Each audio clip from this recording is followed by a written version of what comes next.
Hello and welcome to the Red Room. We are doing today our first review, and as strange as it may seem, we chose Mutant Chronicles, which isn't obviously a popular game. We are not aiming at popularity. Mutant Chronicles is a game from the 90s, technofantasy dieselpunk role-playing game. The first edition, I'm not sure which was the year, but it was made by the same company that was doing Cult. It shares some similarities in terms of supernatural. We can almost say it's Cult in space, a little bit. Actually, it is mutant in space, but Yes, it is inspired by exactly. Cult also. The supernatural creatures, they are present in Mutant Chronicles also. But we are not talking about that first or second edition. We'll be talking about the third edition by Modiphius, which is much more recent, from 2014, 2016. Around. Yeah, not exactly a new game, but we played it for 2 years almost, and we love the setting, so we'll talk a little bit about the rules. Yes, that's the reason we are picking up this one to start. It's because in spite of being very unpopular, it is one of our favorite settings, and there was a recent holidays sale at Modiphius a couple of weeks ago. There was another YouTube channel, Mr. Mean. He was speaking about Mutant Chronicles.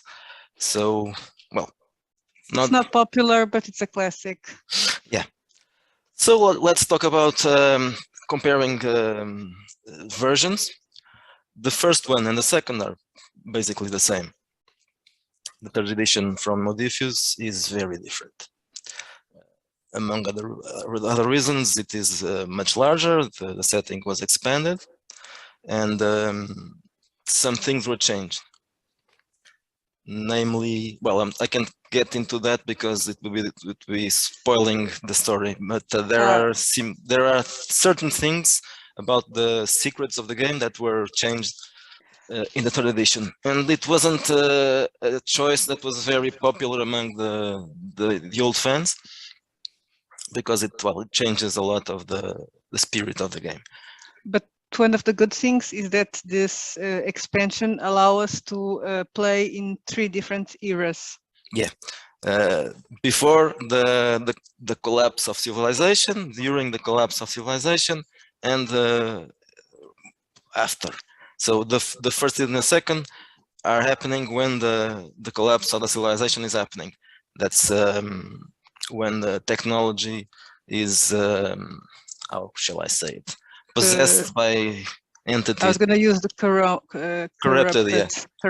corrupted by kind of supernatural entities, and it turns against the humans, and that after that, a lot of the technological items that were, okay, this is set in the future, of course. In that future, humanity had already lots of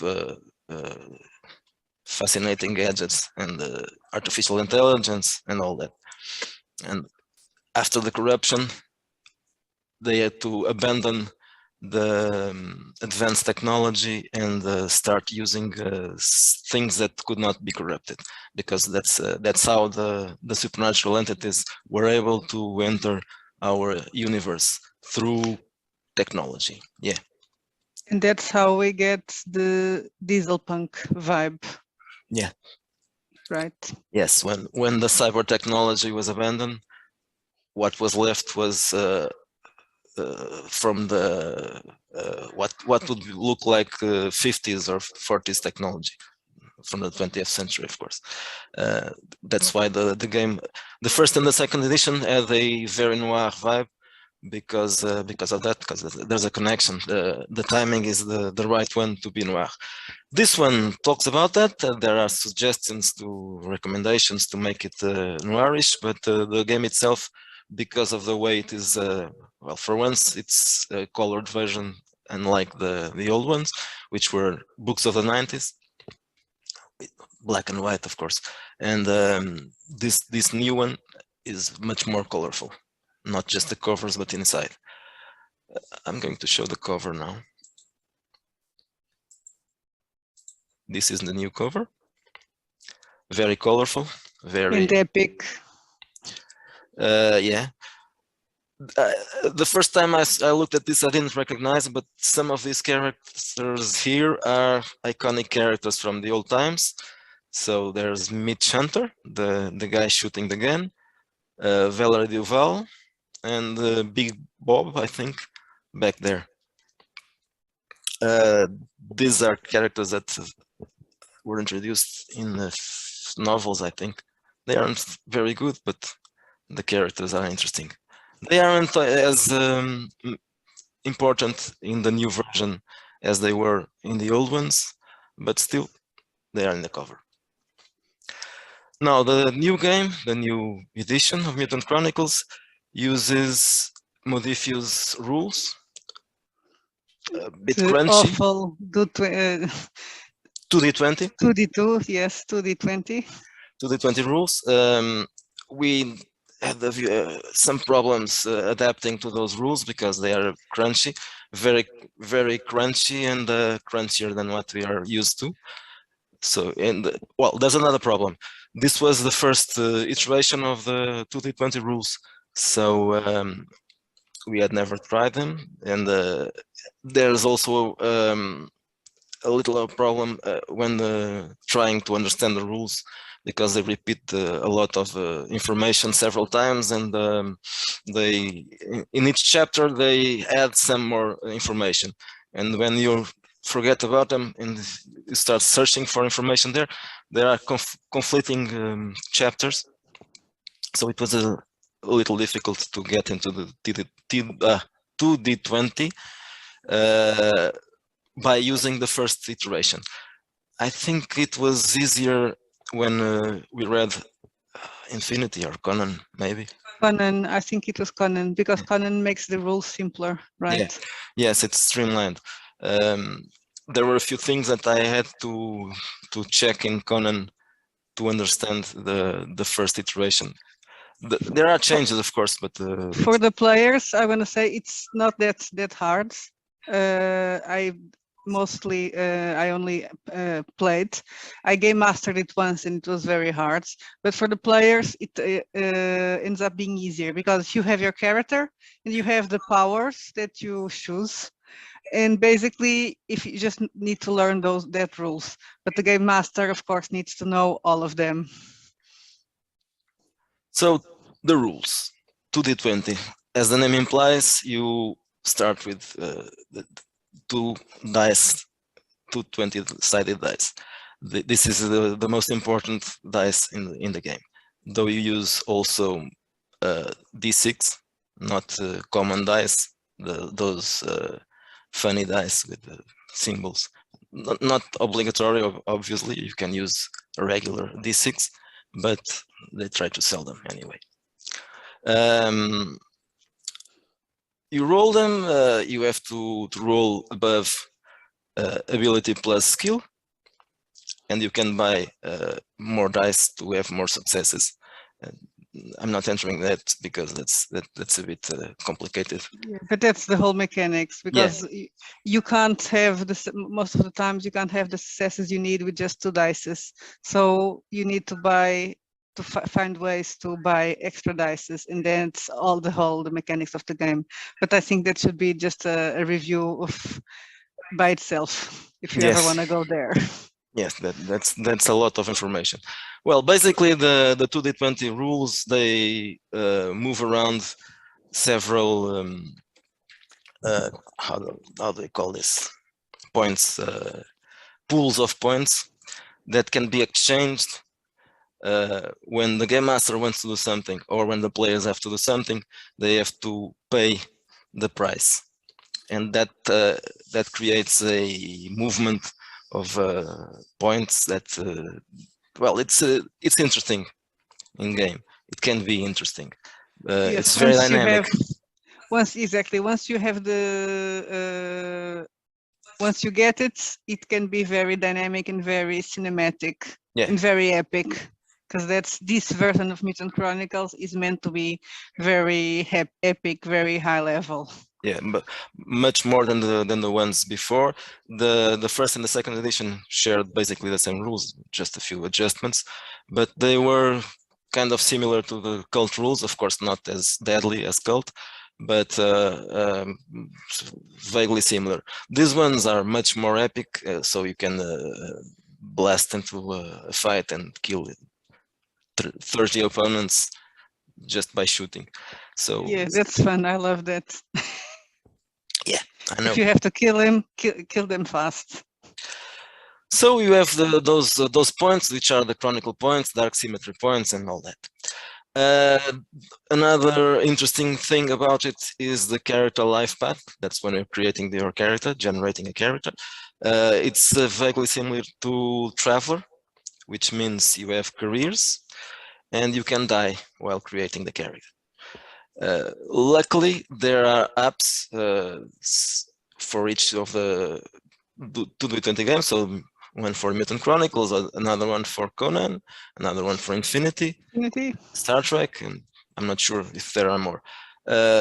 This kind of character generation process is very timely, and you take about an hour maybe to create a character, so that the app solves that problem. And it makes it more fun. Yes. I did it, I created a lot of characters, and that's the problem, that sometimes you create a character, but that character is not as good as you want it to be. Then, okay, I'm going to create another character. It's a bit like a mini game itself, I would say.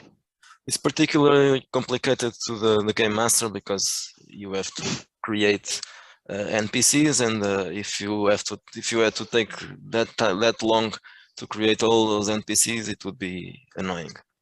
Also, we use the published adventures scenarios, 3 of them, I think, which are very large. It took us about 2 years, wasn't it? Yes, almost 2 years. Almost 2 playing years to complete. once a week. I don't know if it was always once a week, but Almost. Oh, now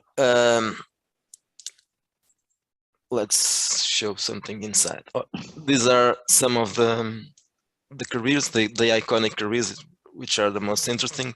Heretic, Inquisitor. Well, Inquisitor. Let's remind that Mutant Chronicles is known as the poor man's Warhammer 40k. There are some things that are very similar to the 40k.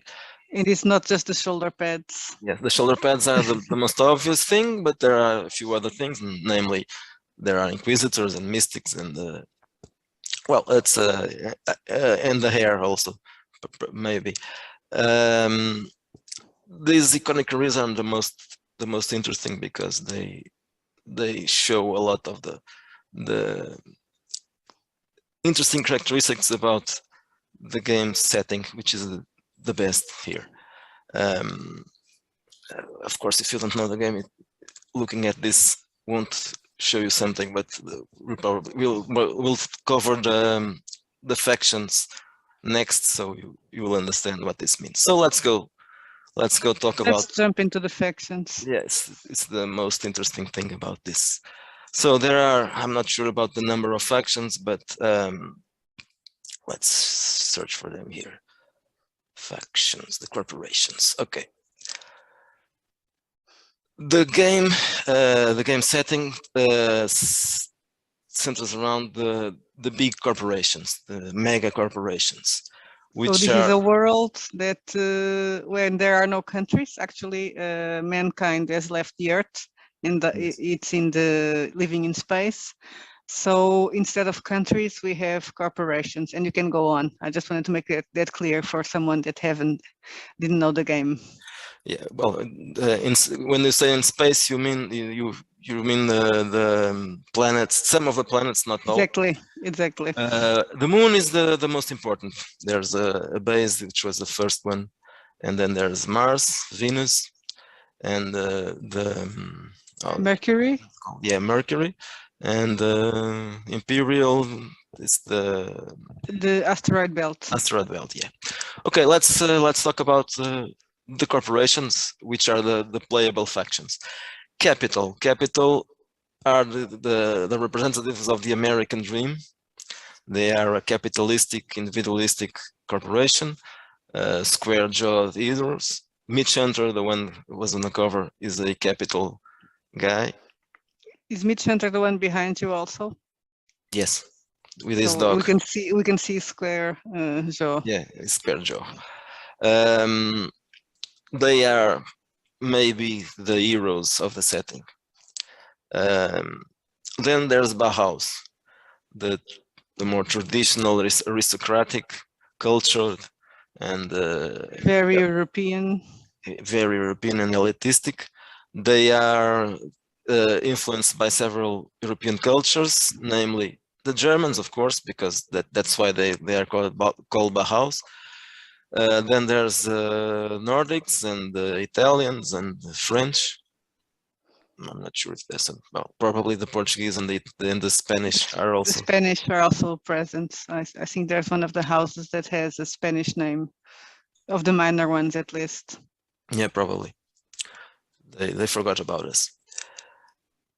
Then there's Mishima. These ones are the Japanese, very honorable.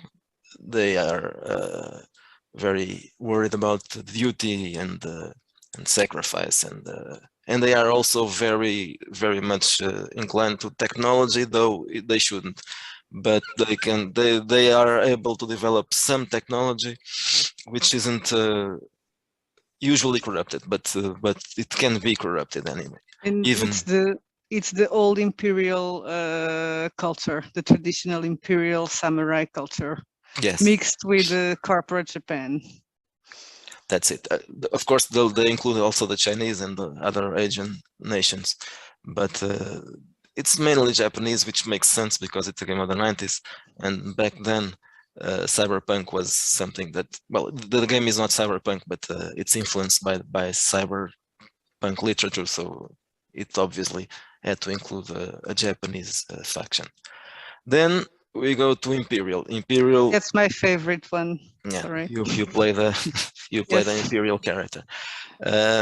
These ones are the expansionists and the most underdog corporation. It was the last one to be formed, right? Yes, it's mainly the British. It has a very British feel to it. That's why it's Imperial.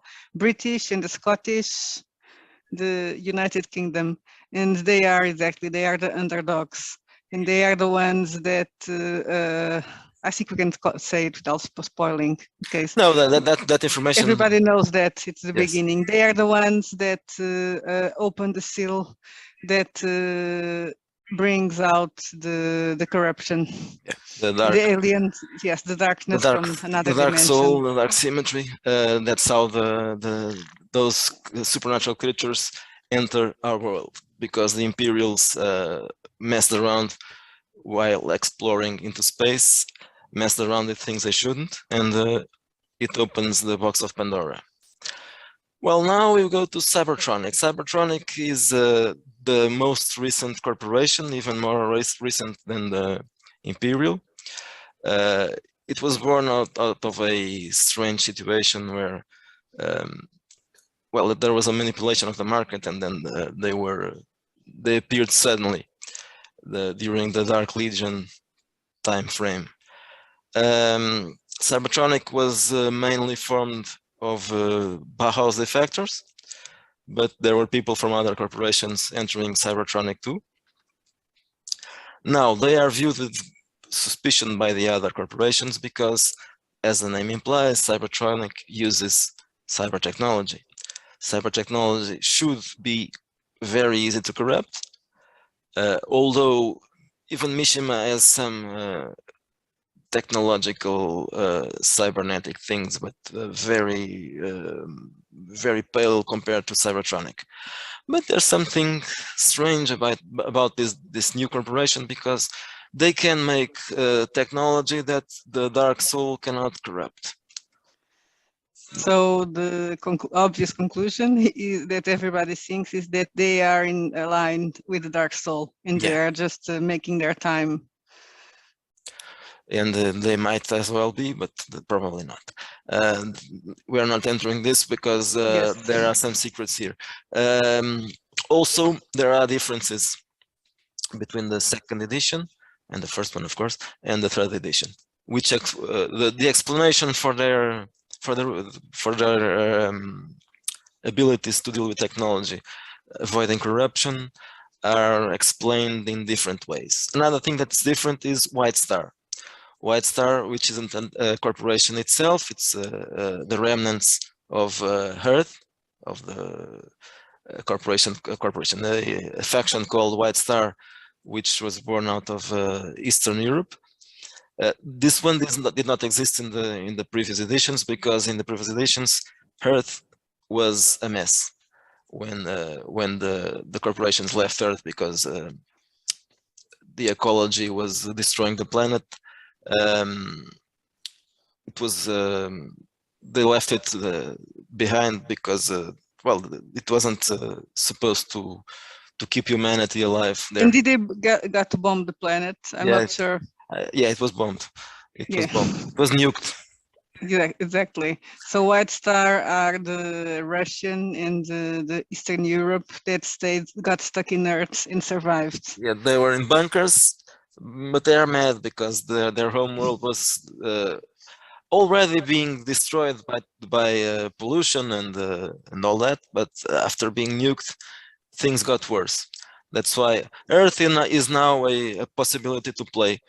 There's a supplement called, a source book called Dark Hidden, which I think it had already been covered by one of the games, not the role-playing games, the board games or the mini games. I'm not sure, that there are many.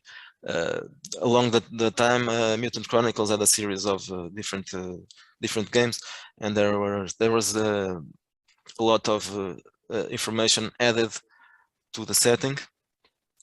There were at least 2 board games and a miniature game and a card game. So, but more than this. Now, following the cartel. The cartel is not quite a corporation too. It's a mediator with representatives from the other the old corporations, and they were created. They were created after the first Dark Legion War to fight the Dark Apostles, to fight the Dark Legion. But after the darkness, after the Dark Legion was gone, they actually had to keep going as a diplomatic, because after the first war, the corporations just started fighting among themselves, and Yeah. they're still doing it. When they're not fighting the Dark Legion, they are fighting among themselves. So the cartel is that thing that usually appears in games. That's the one faction that can unite people from other factions under the same team. So you can play spies or Doom Troopers, which is an iconic career. Doom Troopers are the elite soldiers were trained to fight against the Dark Legion, so they are the toughest among the tough. It's probably, I'm not sure if most people play cartel teams, but it's very likely, unless everybody likes the same faction. The easiest way to go around the enmities and the rivalries between this pyramid, not pyramid, this what should I call it? Yeah, it's diagram. This diagram, yeah, that's it. This diagram shows the very different and colliding relationships between the corporations. And well, you can see by that the red one, there are arrows, means the worst relations, and then they are very strained. So it's difficult to play characters from different corporations unless they are under the umbrella of the cartel. Or Luna PD. Or Luna PD, yes. That is different. That will be more if you want to play more urban setting. You don't want to go storming into citadels. You just want to play a more investigative game with maybe that noir feeling. Luna PD is another of those things that was added in the 3rd edition. I'm not sure if probably it existed or it was mentioned, but it wasn't a faction, a playable faction. Actually, in the 2nd edition, you were supposed to play usually, especially if you are playing in Luna, which is, as I said before, the most important place of humanity right now, because it's a kind of a free city where every corporation is represented in different neighborhoods, but there are several neighborhoods where they can gather without problems. And usually the default campaign in the old games was playing freelancers instead of cartel. There was the freelancers, which was also the way you can avoid. Of course, everybody has a corporation to which they belonged and where they were born as child, but then they can work as freelancers. You can still do that, work as freelancer. Now I was going to talk about the Brotherhood. The Brotherhood is obviously the thing mostly connectable to 40k or M40k. They are the religious faction, kind of religious. They are not really religious. They are modeled around the Catholic Church, but there isn't a god. But there is a cardinal. The cardinal is their leader, and a figure that appears like a pope, similar to a pope, but obviously with powers that aren't just praying and having faith in God. They have kind of psionic powers, which are used against the Dark Soul, the Dark Legion troops. They are scary. And they are scary. Yeah. Well, they can be played as good guys, but I don't think that's fun. The Inquisitors are probably the most freakish guys here. They have they have to control the spread of heretics. We forgot about the heretics. That's also a playable faction. It wasn't before, but it is now. The heretics are the people who are corrupted also, because not just technology can be corrupted. People obviously can be corrupted. And through the years that happened, there are many enemies hiding among humanity, and they are called heretics. The Inquisitors and other guys from the Brotherhood are the ones who have the duty to look for them, hunt for them. Heretics, and you may happen to be, if you are accused of being an heretic, even if you're not, you will be in deep trouble. That's one of the reasons they are so scary. One of the interesting things about Mutant Chronicles is that you can play with the cartel or with Luna PD or freelancers if you want to play an epic campaign, but if you want to choose just one of the factions, you can play a different game with total different flavor, because each faction has a style of their own. So when the fall of technology happened, the Dark Soul emerged. So this is a series of symbols for the several factions from the dark side.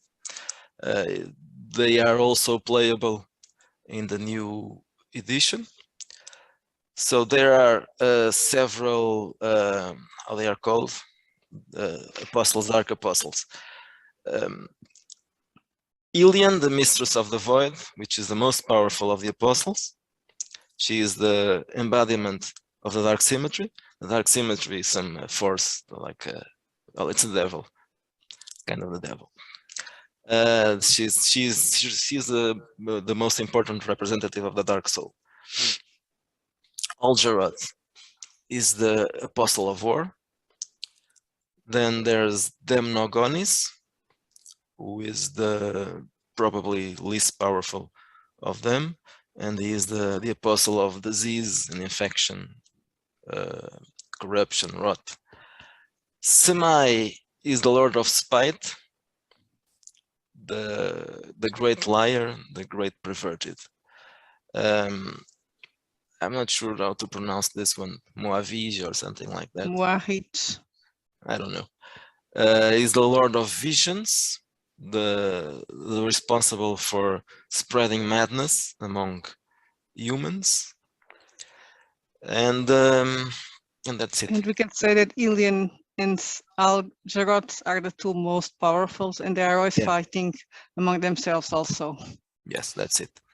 So these dark apostles have some similarities to cultish cosmology. They aren't. I'm not going to compare them to the Archons, but yeah, I can compare them to the Archons. I would say Algerot has a similar, well, maybe not the Archons, but the Angels of Death. Well, it's the comparison is a bit difficult because each of them represents several. They are much less, obviously, Yes.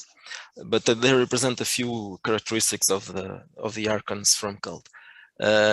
There are other names that are familiar, like Nephrites and other creatures which are also which also appear in Mutant Chronicles and were developed for cult. Those are the soldiers fighting for these apostles. So how does it work?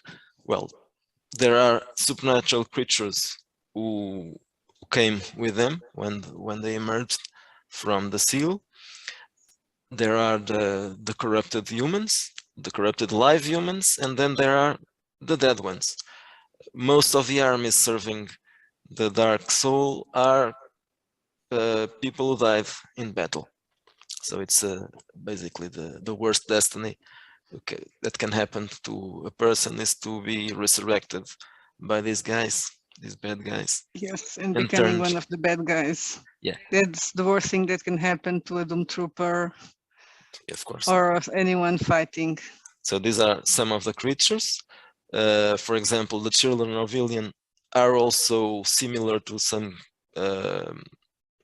cultish creature, which is not the name is not this one, but there are similar. The Templar is also similar to. And you can say Templars are evil here. Yeah, for sure. No heroes. No, they are not heroes. Eternal zealots, malignants. There are some other. I'm going to look if I find some of those.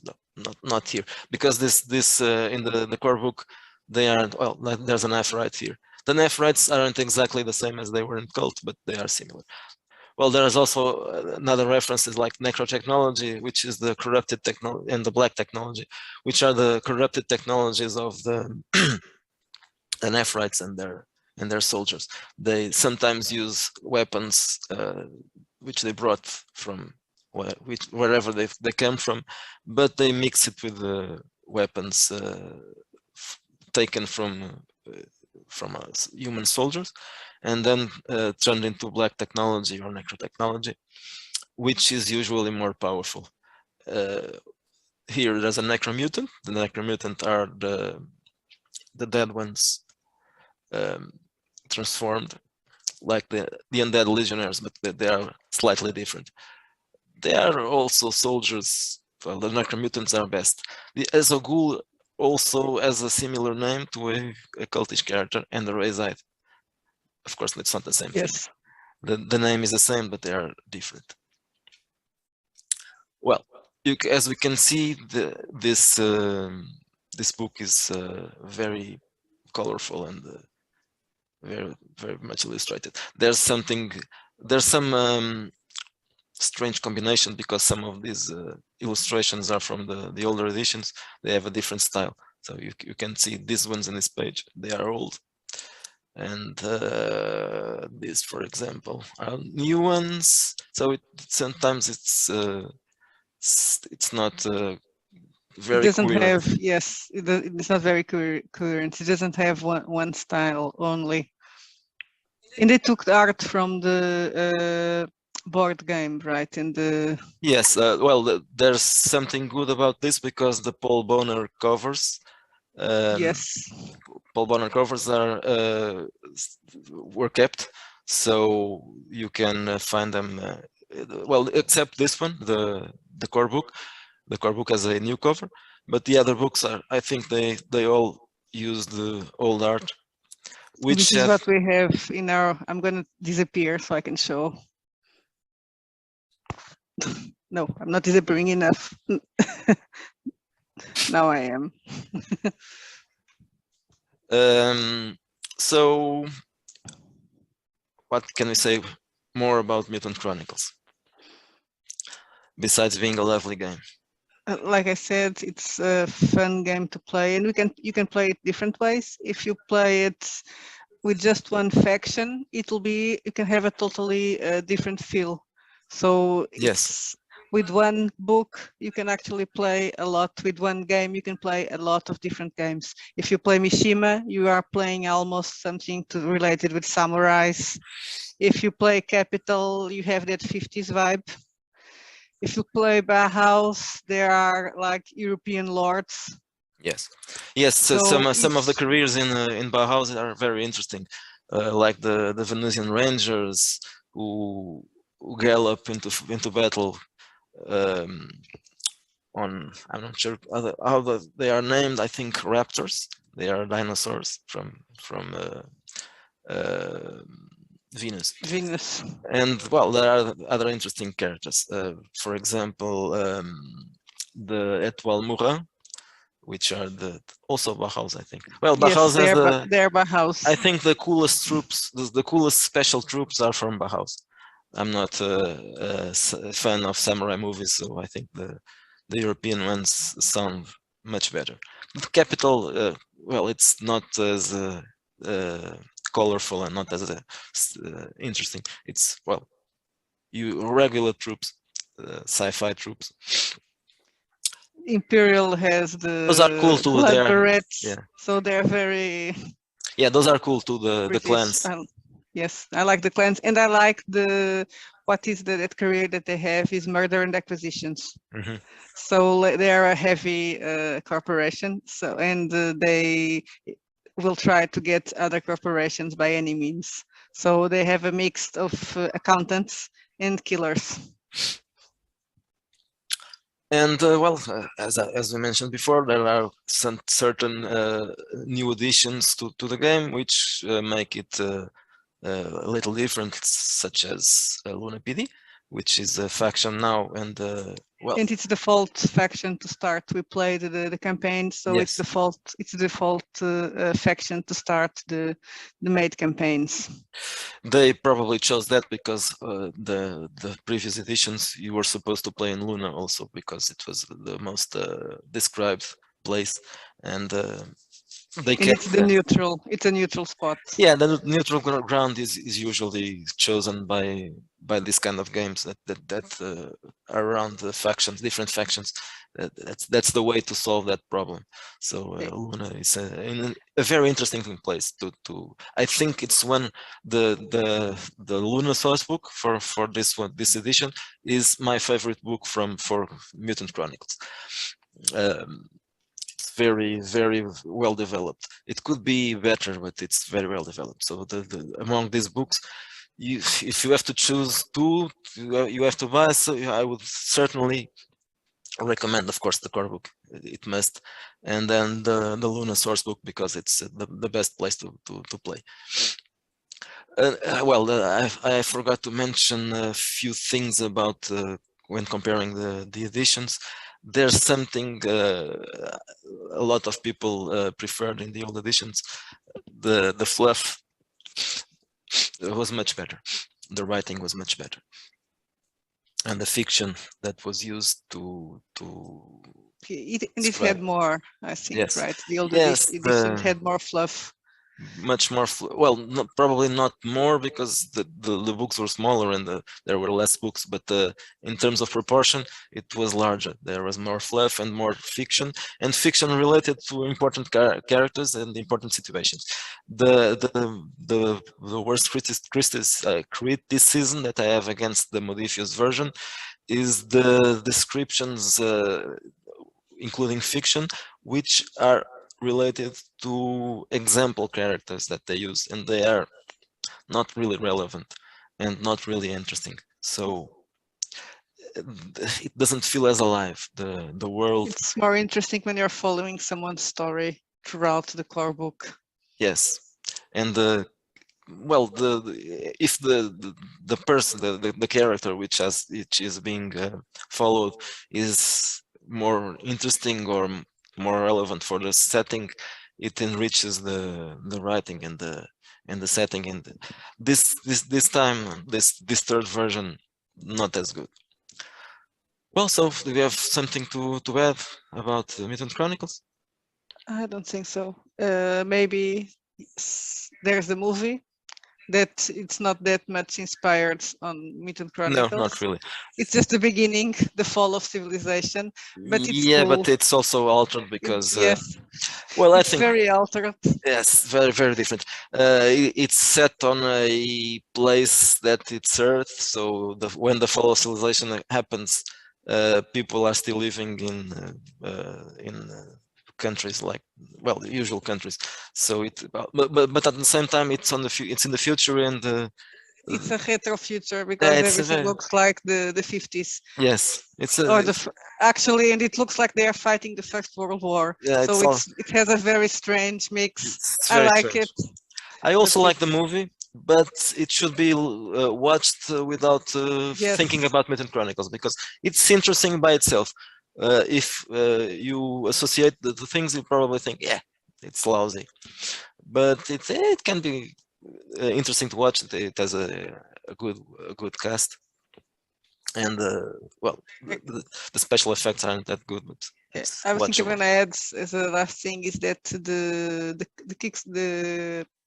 one shot to start the campaign. What was the name for the third edition? That was wrong, right? There was a mistake. Strafargatan. Yes, Strafargatan. That was really fun to play, and we played it twice. Yes. And the first time we both didn't know the rules, and I had to run from the building. So it takes place in a building, and you are a Luna PD cop, and you go there to investigate. And we were playing it by ourselves, so there was only one player. But basically, because it's the beginning of the weird things, the right beginning. So it's a very horror setting. It's fun. But the first time we played it, because we didn't understand the rules, I ended up having to run away from the building. So it was scary. It was really very scary. It worked out as a scary setting. Exactly. So it worked. It worked very well. The second time we knew the rules. I was playing with someone else. It turned out better, but it was still scary. Yeah, I saw things that I haven't got to on the first time. Yeah. So it's a very good. I think that one shot is very good. It was my favorite. There are some things that are well developed even in the published scenarios. I would say even they got that probably better than the second edition. That part it's a plus for the Modiphius edition. Well, I don't think we have. That's all. That's all. So I hope you forgive us because this is our first review. I don't think this is well. We are still improving. So if you forgive us, we'll do more reviews in the future. Okay, that's all for now. See you. Take care. Bye.